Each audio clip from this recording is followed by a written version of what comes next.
Chapter 229. Lesser of Two Evils. Mersault's body lay there, his eyes wide open, as if he still had a murderous look in them. The wound that had severed half his throat was originally thin, but with the condensation of the Beyonder characteristic, it had expanded by quite a bit and became much more mangled. At the same time, the phenomenon of incontinence after death made his lower body reek of a stench. Klein held onto the crimson jelly-like object, feeling troubled about what he should do next. He had three general choices. The first was to clean up the scene, deal with his wounds, and to report it to the police in the name of legitimate self-defense. The second was to wait deep into night, throw the corpse into some sewer, and pretend that nothing had happened. The third was to immediately give up his current identity, flee to another borough, and change his name again. The problem with the first option was that Klein was still an illegal resident with skeletons in his closet. Reporting it to the police could easily lead to discovering a problem with his identity. As for the second option, other than being constantly worried that the corpse would be found, and that the police would come knocking on his door, there was another hidden danger. When the ambassador behind Mersault confirms the disappearance or death of his subordinate, he would definitely send someone else to 15 Minsk Street again. When that happens, Klein would be facing perhaps a Sequence 7 and or Sequence 6 enemy. He was facing a faction that might very well be a country. A powerful country. The third option seemed to be the wisest and safest option that allowed him to avoid all the risks. But there was also a downside, and that was that the portrait of Klein was likely to be posted, making him wanted. It would be a portrait of his undisguised self, which Mrs. Sammer next door, his neighbor lawyer Jurgen, and others would describe. Once the wanted notice was published in the corresponding newspapers, even if it was limited to the greater Backlund area, Klein would very likely be recognized by Daly and the other Nighthawks. That would make the problem become even more troublesome, as this matter involved Insengwell and sealed Artifact 008. It was highly likely that he would be pursued by an expert at the level of a high-ranking deacon. Of course, the third option had a separate branch, which was to hide the body and dump the evidence into the sewers, and then try to escape. However, there was also the risk of becoming wanted when the ambassador couldn't find Klein. He could order the members of the Zemminger gang to call the police and use the official forces of Backlund to search. And if he could track Klein down, that would be the same as the second option, after thinking about it. Klein quickly came to a decision. Divination. Of course, he was inclined towards a particular option already. The lesser of two evils. The first option was relatively less risky, and it allowed him to take the initiative to a certain extent. Through exposure, he could attract the attention of the official factions, and suppress the ambassador's subsequent actions from being too maniacal. He took out a piece of paper, and wrote a divination statement. After that, Klein took out a spirit pendulum from his left wrist, causing the topaz pendant to naturally hang down over the surface of the paper. I should make a police report. I should make a police report. After he finished his silent incantation, he saw the spirit pendulum rotating clockwise with weak amplitudes and a relatively high frequency. This indicated a positive response. After divining the other two choices in turn and obtaining a negative answer from both of them, Klein no longer hesitated and began to deal with the scene. He put on a pair of black gloves and began to search the corpse. He found a sharp dagger, a small stack of cash, a pack of cigarettes, a lighter, and some miscellaneous items. Klein put the rest of the items back in place, took off his gloves, held the dagger in his hand, and stabbed it into Mersault's throat wound, destroying its original shape. Then, he wore his gloves and let Mersault grab the dagger. After doing all of this, Klein gathered together the Mersault's Beyonder characteristic. The self-made charms, the tarot cards, the blood-stained contract, the paper on which the divination was written, and the various materials he carried around with him, and put them in a paper bag. Then, he summoned himself in a ritual and transformed into a special spirit. Carrying a Zix copper whistle, he felt himself become stronger and more corporeal. Klein picked up the paper bag, ended the summoning, and returned to the world above the gray fog. He placed the items from reality behind the fool's high-back chair for the time being, leaving Azik's copper whistle as well. Then he relaxed himself as he stimulated the sensation of descending rapidly, and re-entered his own body. The reason why Klein didn't burn the blood-stained contract and the piece of paper on which he had written the divination statement was because he was afraid that after the report was sent to the police, the matter would be transferred to a special department, and a powerful Beyonder would engage in divination pertaining to the situation. However, with the gray fog's interference, even if the eternal blazing sun were to personally descend, he wouldn't be able to obtain a productive answer, This was also the reason why Klein placed his weekly review and summary above the gray fog after his spirituality was greatly enhanced after advancing to Sequence 8. Right now, he couldn't afford to take on more suspicion and deeper investigations. After removing the wall of spirituality, the wind that suddenly stirred blew away the remaining smell of the ritualistic materials.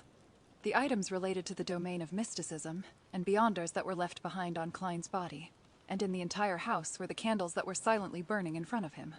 But this time, he chose ordinary candles. Since he was praying and summoning himself, there was no need to be so meticulous. And in a family, having candles was a very normal thing that matched the era, even if he was the only bachelor in the family. After extinguishing the candles and returning them to their original spot, Klein took out his golden pocket watch, snapped it open, and estimated the number of minutes since Mersault's death, and added the minimum amount of time it would take for the police to send people to investigate and report back. He wanted to ensure that even if a Beyonder came to investigate, an hour would have passed since Mersault's death. In mysticism, and in the domain of spirit channeling, this was an important time point. Beyond it, the information available was very limited and vague. For example, one could discover, through mediumship, that the person who killed Mersault was Sherlock Moriarty. However, they couldn't get the specifics of the death. As for whether or not his opponents could divine if Beyonders were involved, Klein wasn't worried at all, because the main factors involved, the bloody template contract, were above the gray fog. Even his premonition and combat abilities would also be obscured, as the opponent's divination would definitely point towards the mysterious space above the gray fog, and would certainly suffer from interference. Fortunately, I am also a professional. It feels like I have really become Moriarty. Klein re-examined the scene, making sure that there were no problems, and began to walk with his eyes fixed on his pocket watch. After the estimated time, he put on his gold-rimmed glasses and waited for a few minutes before he opened the door and went out. The sky in Backlund had already gone dark, and the gas lamps on the street lit up the rain.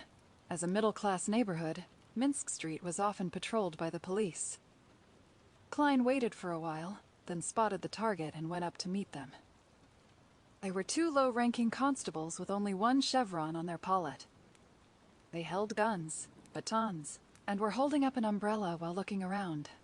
"Officers, a criminal attacked me." Klein shouted with great skill. His unkempt appearance made the two constables place importance on the matter. They each took out their batons and looked warily to the side. "Where's the criminal? The round-faced?" Brown-eyed cop asked in a deep voice. Klein pointed to his house. "He sneaked into my home and tried to kill me. In the fight, I accidentally stabbed him to death." "Stabbed him to death?" The two constables exchanged looks and looked at Klein with scrutiny. "Take us there." "All right." Klein acted like he had just survived a disaster as he led the two officers to 15 Minsk Street, took out his key, and opened the door. The two police constables first saw the chaotic scene before noticing the corpse laying on the ground. They noticed the hideous wound on the deceased's throat, and noticed a bloody dagger. "Watch the scene. I will return to the station and report it to the inspector," another constable said to his round-faced, brown-eyed colleague. "All right." The round-faced, brown-eyed constable cast his gaze on at Klein, his face and body language revealing his wariness and caution. After a while, a sergeant dressed in black and white checkered uniform with 3 chevrons on his epaulet arrived with the constable from before and 2 other subordinates. The constables investigated the scene, and while searching for clues, the sergeant with the short brownish-yellow beard under his chin brought Klein to the side and began asking some preliminary questions. "Name?" "Sherlock Moriarty. This is my rental receipt for half a year." Klein had long prepared all of this. The sergeant gave him a casual look and continued asking, "What's your occupation?" "Private detective," answered Klein frankly. The sergeant frowned and said, "Do you know the deceased? Do you know why he attacked you?" "I know him. His name is Mersault, and has the executioner of the Zamminger gang." Klein didn't wait for the sergeant to ask any further questions as he continued. "I had previously accepted a job from Ian Wright, who asked me to investigate his former employer, Detective Zriel Victor Lee. This matter happened to be related to the Zamminger gang and Mersault. I tailed him and found out that he was secretly meeting a gentleman who appeared to be of significant standing. Mersault addressed him as Mr. Ambassador. After saying that, Klein was unsurprised to see the sergeant's expression change. "Ambassador? Do you know his name?" The sergeant asked in a deep voice. I don't know. But if I saw his picture, I would definitely recognize him. Klein told the truth. This morning, Mersault came to me and asked me to seek Ian Wright. On the basis of my professional ethics as a private detective, I refused him. And when I got home in the evening, I was attacked and almost killed by him. Thankfully, I am still quite skilled at combat and was sufficiently quick to react. The sergeant thought for a moment and asked for details of the fight. Klein recounted the fight from beginning to end nearly in its entirety, changing his premonition to a reaction, then changing the contract template he had thrown in the fight into a dagger that Mersault had dropped. Yay. Follow us back to the police station and wait for the autopsy results, the results of the on-site investigation, and inquiries from the relevant parties involved. The sergeant's thoughts wasn't on the case anymore, clearly acting rather perfunctory. Right now, he only had one thought in his mind. This was an important case involving foreign ambassadors. He had to report it immediately. In his daze, he suddenly thought of a question and quickly added, "What's your faith?" "God of steam and machinery," Klein replied without hesitation. The Backlund headquarters of the Church of the Lord of Storms was in the Chairwood Borough, so cases involving Beyonders were often referred to them, with one exception. The people involved had to be believers of the Lord of Storms. In order to not encounter the Nighthawks, Klein had no choice but to let the goddess down.